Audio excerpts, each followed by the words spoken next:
देखो बच्चों, इसके बाद इसमें आता है सेक्शन फार्मूला।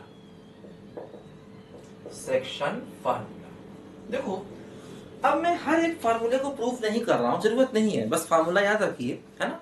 प्रूफ चाहे तो आप आसानी से कर सकते हैं, इसमें कोई दिक्कत नहीं है। देखो ध्यान दो, इसमें दो पॉइंट होते हैं, एक होता है इंटरनल डिवीजन। इंटरनल डिवीजन देखो, इंटरनल डिवीजन में देखो क्या होता है, मान लीजिए एक पॉइंट यहाँ पर ए है, इसके कोऑर्डिनेट्स x1 y1 है।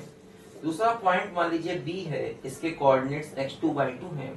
इनके बीच में देखो एक पॉइंट मान लीजिए r है, जो इनको mn के रेशो में इंटरनल डिवाइड कर रहा है। इंटरनल मतलब r जो है ab के बीच में है, ठीक है। तो क्या मतलब है कि ar और rb का जो रेशो है देखो, वो m:n का रेशो है।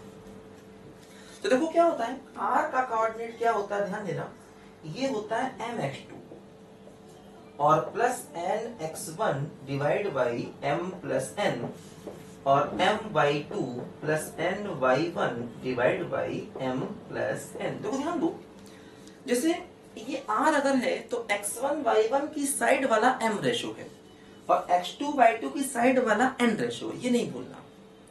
ये वाला रेशो m है तो अपोजिट वाला x2 y2 है, ये n है तो अपोजिट वाला x1 y1 है, ये गलती मत कर जाना कहीं, ठीक है। देखो अब जैसे मान लीजिए अगर यहां पर मैं कहता हूं कि r मिड पॉइंट हो जाएगा,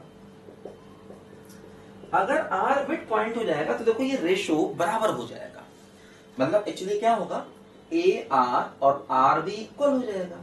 तो इसका मतलब ar और rb का जो रेशो है वो 1:1 हो जाएगा, है ना। mn की वैल्यूज 1:1 हो जाएंगी। तो अगर r मिड पॉइंट होगा तो मैं mn की जगह पर 1:1 रख दूंगा, तो क्या हो जाएगा x2 plus x1 by 2 comma y2 plus y1 by 2। देखो ये अगर r मिड पॉइंट हो गया तो देखो मिड पॉइंट के कोऑर्डिनेट्स निकालने का ये एक इंपॉर्टेंट फार्मूला हमें देखो यहाँ पर मिल जाएगा, जिसको हम क्या कहते हैं, इंटरनल डिवीजन कहते हैं। ध्यान दो, ठीक है। अच्छा अब देखो इसी तरीके से बिल्कुल आता है सेकेंड एक्सटर्नल डिवीजन, है ना। एक्सटर्नल डिवीजन ध्यान देखो, एक्सटर्नल डिवीजन में क्या होता है, मान लीजिए पॉइंट ए यहां पर है और बी पॉइंट यहां पर है और आर पॉइंट देखो अब ए बी लाइन के बाहर होगा, है ना। मान लीजिए यहां पर है पॉइंट अपना x1 y1 और यहां पर है x2 y2। देखो ये रेशो हो गया m और देखो ये रेशो हो गया n। तो देखो यहाँ पर ar और rb जो रेशो है वो अभी भी m/n ही है ना, लेकिन r पॉइंट आउटसाइड है। तो देखो यहाँ पर क्या होगा, जो r का कोऑर्डिनेट्स होगा उसमें माइनस आ जाएगा।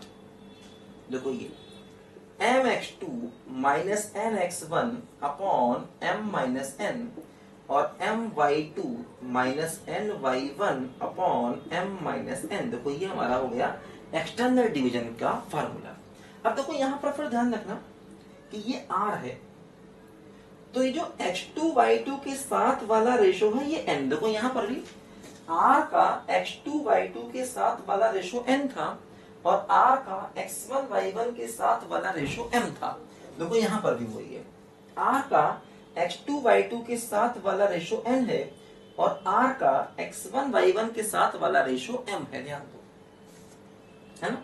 तो देखो यहां पर क्या हुआ, mx2 minus nx1 upon m minus n comma m/2। मतलब यहां पर देखो प्लस था हर जगह पर और यहां पर देखो हर जगह पर माइनस आ गया।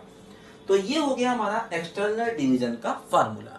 तो इन दोनों को मिलाकर के हम सेक्शन फार्मूला कहते हैं। इनकी बड़ी इंपॉर्टेंस है मैथ्स में। लिखो जरा बच्चों ध्यान से पहले।